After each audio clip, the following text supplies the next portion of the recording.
Hello, hello, Foxtrot 4 Hotel Whisky Novembre F4 HWN. J'espère que vous allez bien et on se retrouve pour une petite vidéo de présentation de la version 4.0 de mon firmware. Alors vous avez été très nombreux à m'envoyer des messages, soit par les commentaires YouTube ou directement en m'envoyant un mail pour me demander si j'avais arrêté le développement ou si je continuais. Non, je continue bien évidemment. J'ai juste pris un petit peu de temps pour essayer de vous fournir une version 4.0 qui soit la plus complète possible. Pourquoi ? Tout simplement parce que si vous avez suivi un peu l'actualité, vous savez que Quansheng va sortir prochainement un nouveau Pocket, le TK11, qui sera décliné en deux versions, le TK11 et le TK11.8. Et en fait, je pense que j'aurai pas mal de boulot pour essayer de comprendre un peu comment ce poste fonctionne et voir si jamais j'arrive à pouvoir développer des choses dessus. Donc ça sera pour moi difficile d'être à la fois concentré sur le K5 et le TK11. Donc je me suis dit, en prévision de la sortie du TK11, qui, je le précise, n'est toujours pas sorti et il faudra être encore patient, je vous en dirai peut-être quelques mots à la fin de cette vidéo. Je me suis dit, je vais en profiter pour essayer de packager une version 4.0 qui soit la plus complète possible et qui vous permettra possiblement de patienter en attendant que ensuite je vous tienne au courant de ce qu'il pourrait être envisageable de faire avec le TK11 si tant est qu'il soit possible de faire quelque chose. Voilà, alors pour en venir à cette version 4.0 et en vue justement de vous proposer une version la plus complète possible parce que je pense que c'est la version la plus complète que j'ai sortie, que je vais vous présenter ce soir. J'ai commencé par faire un gros travail de refactoring et d'optimisation de la mémoire. Je vous en parle très souvent, mais c'est vraiment un travail qui est compliqué à faire, qui nécessite beaucoup de temps, beaucoup de patience. Pour vous donner une petite idée, je pense que j'ai réussi à récupérer à peu près 175 octets, donc c'est très peu. Mais il faut le rapporter également au temps que j'ai passé pour récupérer ces 175 octets. Je pense que j'ai dû passer une dizaine d'heures, rien que sur cette problématique pour grappiller ces quelques petits octets, mais qui, vous le verrez, m'ont servi à faire des choses, je l'espère, plutôt intéressantes dans cette version 4.0. Donc ça a été déjà une grosse partie du travail et une fois que j'ai libéré cette place, j'ai pu du coup commencer à corriger un certain nombre de choses et essayer d'améliorer un peu ce firmware.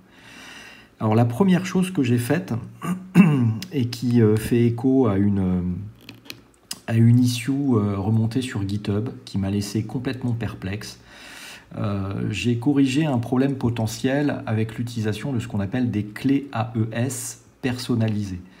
Alors, je ne vais pas rentrer dans les détails volontairement parce que je pense que ce problème n'a concerné ou ne concerne qu'une ultra infime minorité des utilisateurs, mais il se trouve que un utilisateur qui a essayé mon firmware s'est retrouvé dans une situation particulière puisque il ne pouvait absolument rien sauvegarder en mémoire dans les proms depuis le poste, par exemple sauvegarder un canal mémoire ou ce genre de choses.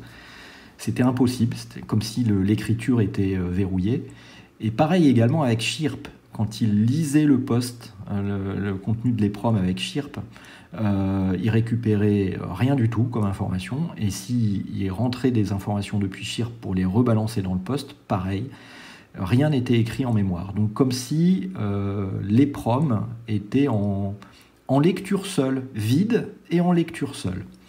Donc je pense que ce problème est lié en fait parce qu'à chaque fois c'est le cas, hein. A priori j'ai croisé maintenant 2 personnes qui ont eu ce problème. C'est un problème qui est lié probablement à l'utilisation d'autres firmware. On m'a parlé du firmware Camils, je crois, que je ne connais pas juste de nom, et à l'utilisation de certaines fonctionnalités de ces firmware qui, a priori, permettraient d'utiliser ce qu'on appelle une clé AES personnalisée, et ça posait donc un vrai problème. Donc j'ai tout simplement travaillé pour supprimer ce risque potentiel d'erreur. Et donc c'est corrigé dans la version 4.0. Ce problème ne devrait plus se passer, mais encore une fois, je pense que les personnes qui ont été impactées par ce problème sont infimes. La deuxième chose que j'ai faite, visible sur la version Bandscope, c'est une amélioration du fonctionnement du Bandscope. Alors je sais que je reçois toujours beaucoup de messages de personnes qui disent « Ouais, le Bandscope, de temps en temps, il ne marche pas forcément de façon très logique, on ne comprend pas trop ce qu'on observe, etc. etc. » Eh bien, ça a été amélioré dans cette version 4.0 du firmware, et je tiens notamment à remercier John, qui m'a poussé d'ailleurs une petite modification qui a effectivement amélioré un peu les choses et qui fait qu'on a un Bandscope maintenant qui marche plutôt pas mal.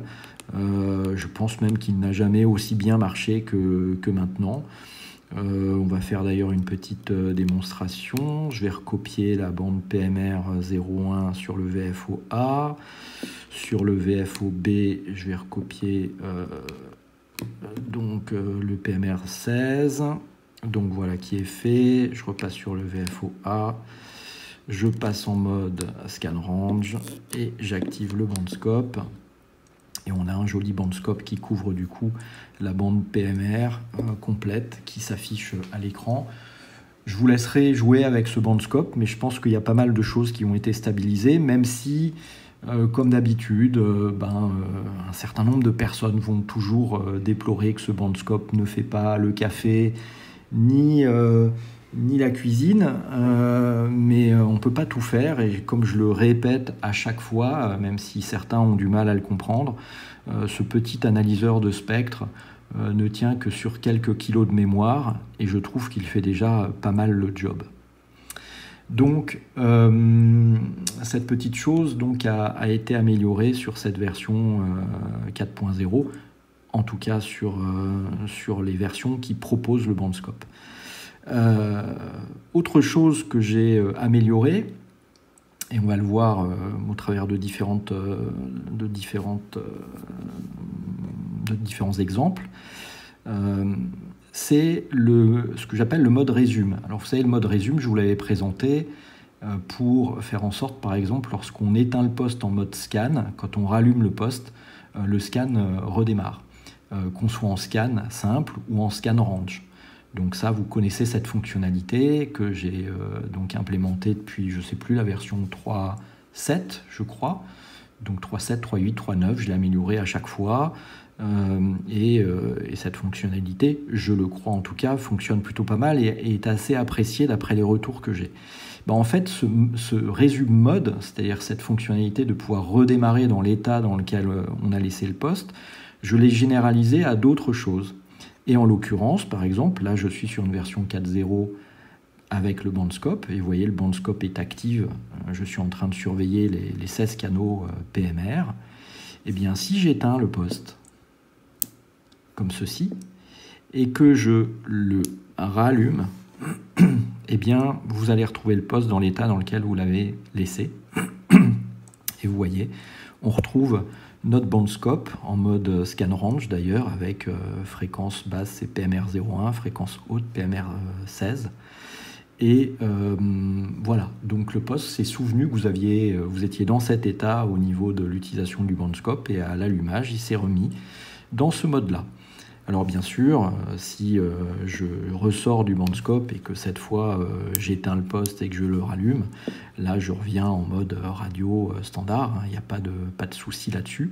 Mais comme le scan, maintenant, si vous êtes en mode Bandscope, vous arrêtez le poste, vous le redémarrez, il redémarre en mode Bandscope.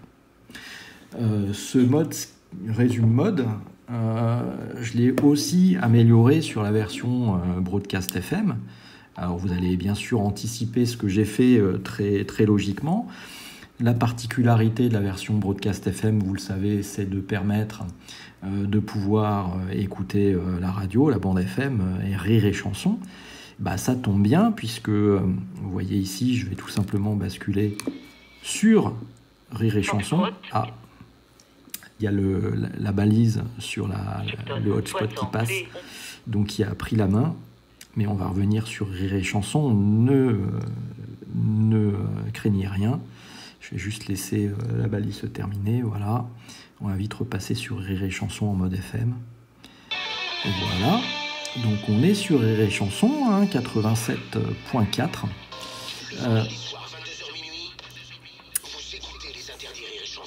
Voilà. Donc ça tombe bien, ils ont leur balise aussi. Hein. Donc voilà, vous voyez, je suis en mode broadcast FM. Eh bien, je vais éteindre le poste et le rallumer. Et oh, magie, vous vous retrouvez là où vous aviez laissé le poste, donc sur Rire et Chanson en mode broadcast FM. Alors bien sûr, pareil, hein, si vous sortez et que vous éteignez le poste et que vous redémarrez, là il redémarre en mode VFO standard, il n'y a pas de souci. Donc ce scan résume mode n'est plus seulement un scan résume mode, c'est également il fonctionne avec la broadcast et le bandscope. Donc ça permet vraiment de redémarrer le poste dans l'état dans lequel vous l'avez laissé avant l'extinction. Donc je trouve que c'est plutôt agréable à utiliser à l'usage et vous me direz ce que vous en pensez. Au passage, j'ai rajouté une action sur les menus F1 en appui court, appui long, donc F1, F2, M. Et cette action, c'est l'action mute. Alors je vais vous montrer, je vais retourner justement sur Rire et Chanson. Donc, j'ai fait mine, celui qui entendait rien. Voilà, vous avez donc la broadcast FM qui est en cours. Je me suis mis l'action mute, je crois, de mémoire sur le bouton F1 en appui court, et vous allez voir ce qui se passe. Qu'est-ce qui s'est passé là? Rien, tu sais, calme plat pendant 15 jours. Si... Voilà, c'était plutôt sur F2. Donc je vous le refais. Voilà, donc là j'ai du Rire et Chanson. Je vais faire un appui sur F2. Appui court. Et vous n'avez plus le son. Je réappuie. Le son revient. Je réappuie. Le son disparaît. Alors vous avez d'ailleurs en haut, vous le voyez sur la status bar, un petit icône qui vous dit qu'il n'y a pas de son, il n'y a pas de volume. La guépière, ceux qui vendent les habits à la télé, la guépière... Alors, le cas d'usage, c'est quoi? Je me suis dit, vu qu'il y a pas mal de personnes qui utilisent leur poste, parfois en QRM Pro, ils sont en train de travailler, etc., ils écoutent justement Rire et Chanson ou d'autres trucs, eh bien, par exemple, ils reçoivent un coup de 600 ohms, donc un coup de téléphone, pardon, pour ceux qui n'ont pas le vocabulaire radio ou radio amateur en tête. Eh bien, au lieu de sauter sur son poste pour baisser le volume avec le potard ou carrément l'éteindre, eh ben, un appui, par exemple, court sur F2, et vous allumez et vous éteignez le son. Voilà.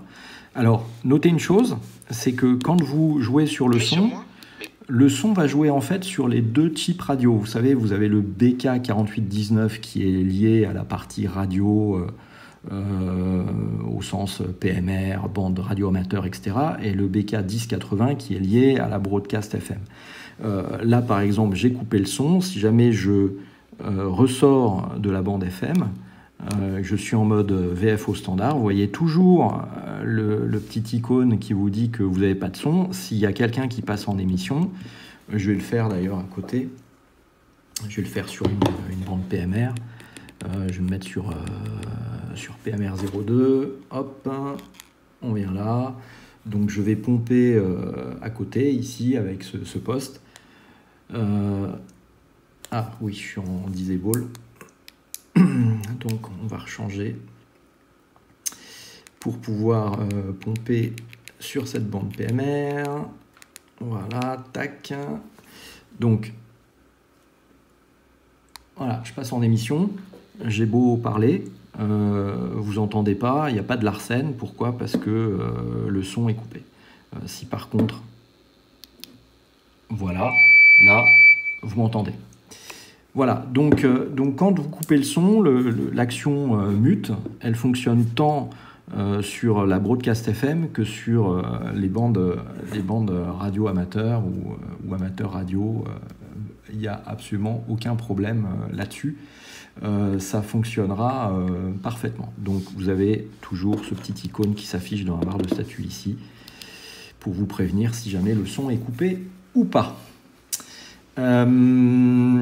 qu'est-ce que j'ai fait en plus?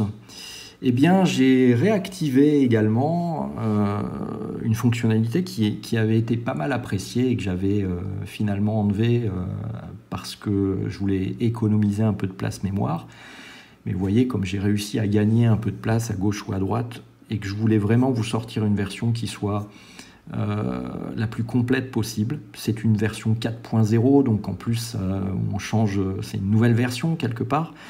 Je me suis dit que j'allais vous rajouter à nouveau dans les plans de bande F-Lock, donc PTT F1, je vous ai rajouté les plans de bande PMR 446 et GMRS FRS MURS.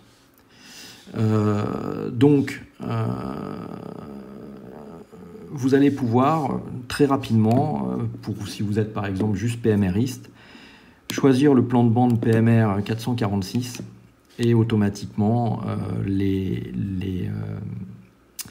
canaux mémoire qui sont sur ces bandes PMR vous seront accessibles en émission.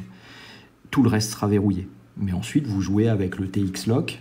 Donc typiquement, si vous êtes PMRiste et que vous pratiquez aussi, par exemple, le parapente, et le fait de passer en PMR 446 au niveau du plan de bande va vous permettre d'avoir vos canaux PMR accessibles en émission. Il n'y a pas de souci. Par contre, la fréquence VHF utilisée pour les parapentistes, elle, sera donc bloquée en émission. Vous irez dans le TX-Lock, vous connaissez le truc.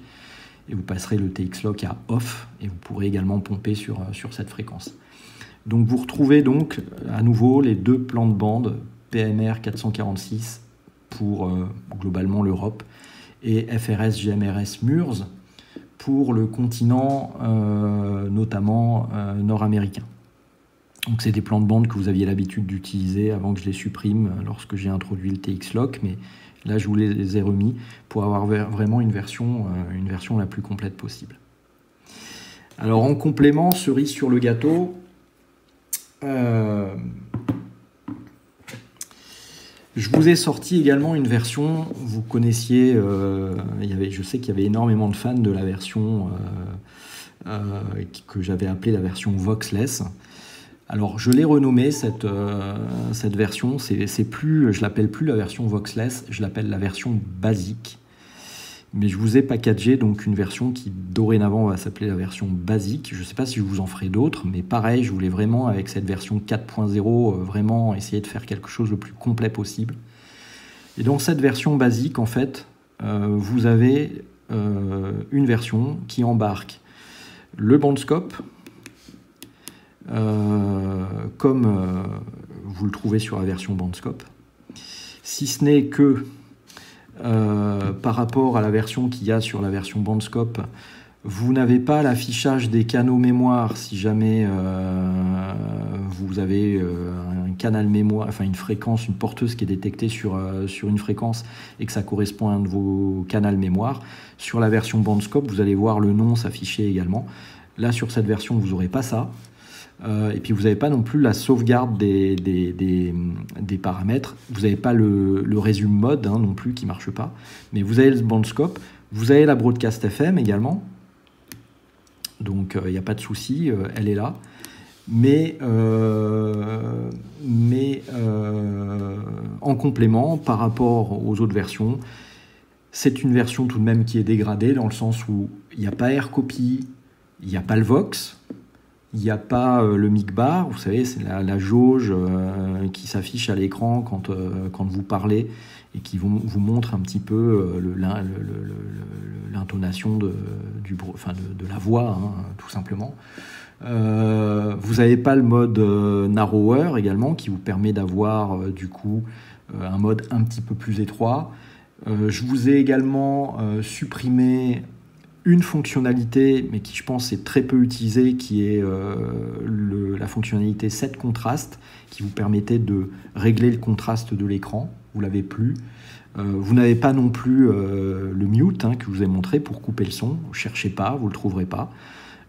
C'est des problématiques de compromis. Encore une fois, cette version a comme particularité de vous permettre d'avoir et le bandscope et la broadcast FM Mais par contre, il y a un certain nombre de fonctionnalités en plus que vous n'avez pas.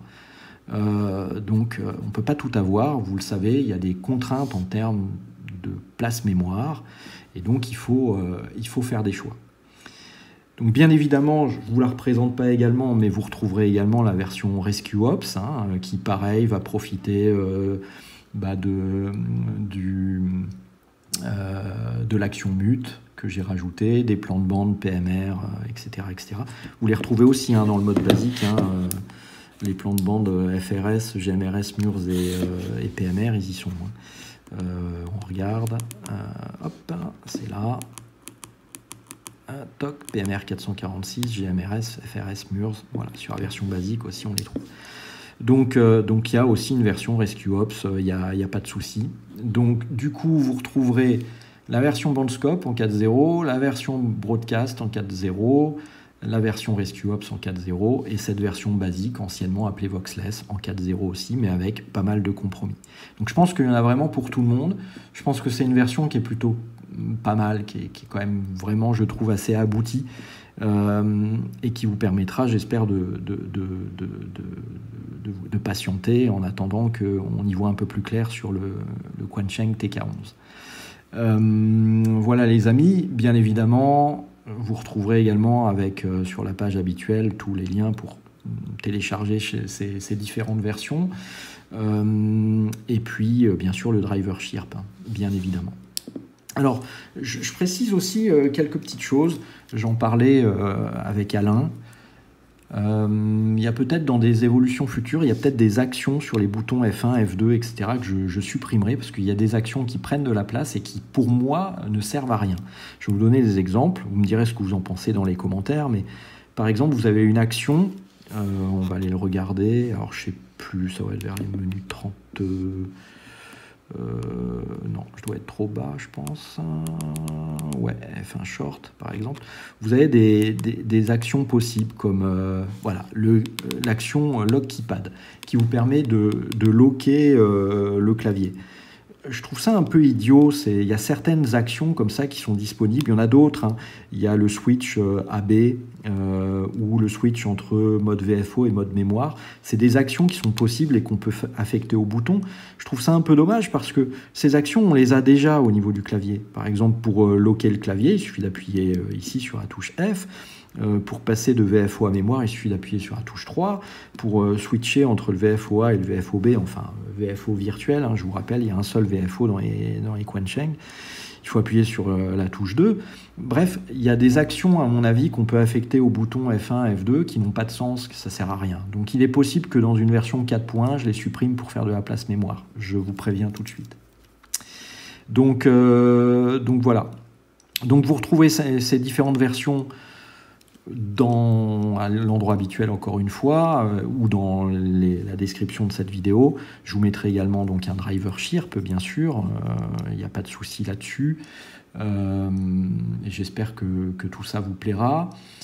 Je termine également par une petite information concernant le TK11 parce que là aussi je reçois plein de messages. Alors généralement, j'ai deux types de messages qui reviennent tout le temps. C'est en fait, ce poste est une copie du RADTEL, je ne sais plus, RD, je ne sais plus trop quel numéro. Non, c'est deux postes qui sont complètement différents, qui n'ont absolument rien à voir. Donc si on regarde de très très loin, ouais, c'est deux postes de radio, mais enfin sinon c'est des postes qui sont très différents. Et sinon aussi, ce qui m'a beaucoup amusé, c'est que j'ai reçu énormément de messages de personnes qui me disaient ouais, tu nous as dit que ce TK11 n'était pas disponible, on a vu des vidéos sur YouTube ou sur Facebook, donc il y en a qui l'ont déjà, où est-ce qu'on peut l'acheter, patati patata. Alors, je réitère ce que je vous ai expliqué de mémoire dans une des vidéos à propos du TK11. Le TK11 est rentré en phase de test, c'est-à-dire que quelques modèles, je sais pas, ils en ont peut-être sorti, j'ai pas le chiffre précis, mais entre peut-être une vingtaine ou une trentaine de postes ont été confiés à des personnes pour faire des tests et jouer avec. Et ils ont notamment profité de la période du Nouvel An chinois pour faire cette phase de test. Donc toutes ces vidéos que vous avez vues, d'ailleurs vous remarquerez, sont toutes des vidéos où vous voyez des informations parfois qui étaient écrites en chinois ou des gens qui parlent en chinois. Donc c'est vraiment un test qui a été fait en Chine, c'est tout, pas dans le reste du monde, hein. C'est vraiment une phase de test sur un prototype. Bon. Et il se trouve que cette phase de test leur a permis de découvrir qu'il y avait un problème. Et ce problème concerne notamment, vous savez que ce poste est censé, je le rappelle, être UHF-VHF, vous permettre de trafiquer en FM avec 10 watts et en complément de vous offrir la possibilité, à la base en tout cas c'est ça qui avait été annoncé, de passer également toujours en FM en émission à 5 watts seulement sur la bande des 6 mètres, donc entre 50 et 54 MHz, et sur la bande des 10-11 mètres, donc entre 25 et 29 MHz en gros. J'ai plus la plage exacte, mais en gros c'est ça. Il se trouve que le test a révélé qu'il y avait une problématique avec des problématiques de perturbation croisée entre le 50 mégas et la bande des 10-11 mètres. Donc ils vont probablement devoir faire un choix et ne permettre de passer en émission que sur une de ces deux bandes, en plus bien sûr de l'UHF et de la VHF. Voilà. Donc tout ça pour vous dire que actuellement le TK11 il est à nouveau en phase de R&D, donc de recherche et développement. Ils n'ont pas encore tranché la question, est-ce qu'ils vont plutôt favoriser le 50 mégas ou le 10-11 mètres, ou est-ce qu'ils vont finir par trouver une solution pour maintenir ce qu'ils avaient annoncé, c'est-à-dire la possibilité de passer en émission sur le 10-11 mètres ou sur le 50 mégas, ou le 6 mètres, et sur le 50 mégas, le 6 mètres, je ne sais pas encore, mais sachez qu'ils ont eu donc ce retour négatif de la phase de test qui a montré que pour l'instant le poste n'était pas fonctionnel sur ces deux bandes. Donc il va falloir probablement faire une concession, choisir l'une au détriment de l'autre. Sachez qu'ils m'ont demandé d'ailleurs mon avis sur la question. Moi, je leur ai donné. J'ai pensé à vous, parce que je ne suis pas forcément utilisateur de cette bande. Mais je leur ai dit que s'il fallait choisir entre le 10-11 mètres d'un côté et le 6 mètres de l'autre, eh bien, je leur suggérais de s'intéresser plutôt aux 10-11 mètres, parce qu'il y aurait certainement beaucoup plus de personnes intéressées par pouvoir trafiquer en émission sur cette bande, même si, je réitère, ce ne sera que de la FM, du F3E, hein, donc c'est pas en SSB, ne rêvez pas. Mais sachez que du coup, ils sont à nouveau en train d'essayer de réaméliorer ce poste, donc il y aura sans doute à nouveau une phase de test sur le terrain, et seulement après, une fois qu'ils y verront plus clair, eh bien, probablement effectivement une commercialisation. Tout ça pour dire, ne rêvez pas, il n'est pas prêt de sortir. Alors quand je dis pas prêt de sortir, les Chinois travaillent souvent très vite, ils sont très efficaces. Peut-être qu'ils vont réussir à produire ça dans 15 jours, 3 semaines, un mois, j'en sais rien. Mais ne rêvez pas, le poste n'est même pas fonctionnel et finalisé aujourd'hui, hein. Et les échanges que j'ai eus avec eux datent d'il y a une semaine. Donc même un peu plus tard qu'il y a une semaine, puisque je pense que... Ah non, c'est bon, ça y est, on est techniquement samedi, là, je regardais la QTR. Il est minuit 3, mais effectivement, c'est samedi très tôt dans la nuit, samedi dernier, qu'ils m'ont contacté pour me tenir au courant de ça et me demander mon avis sur les pour et les contre du 6 mètres versus le 10-11 mètres. Donc voilà, donc rêvez pas, patientez, faut pas s'affoler. Ce poste sortira quand il sera prêt, comme ce firmware d'ailleurs, hein. Pareil, j'ai reçu pas mal de messages en me disant quand est-ce que tu sors la 4.0 ? Ben, quand elle sera finie, ni plus ni moins. Voilà les amis, eh bien, j'ai été super long je pense, oui, presque 29 minutes, donc on va vite conclure. Comme d'habitude, sous la vidéo, vous allez trouver la description avec tout un tas d'informations. J'espère que cette version vous plaira. Et bien évidemment, sous la description, vous allez trouver les commentaires pour les questions, les remarques ou les insultes. D'ici là, écoutez, je vous souhaite un excellent week-end. Amusez-vous bien avec cette nouvelle version. N'hésitez pas à laisser un commentaire et me dire ce que vous en pensez. Ou bien sûr, si vous trouvez des bugs, n'hésitez pas à m'en faire part, notamment et prioritairement en utilisant les issues GitHub. Ça me fait gagner du temps. Et écoutez, prenez soin de vous, prenez soin de vos proches, faites des trucs, préparez votre certificat d'opérateur radio si vous avez le courage de le faire.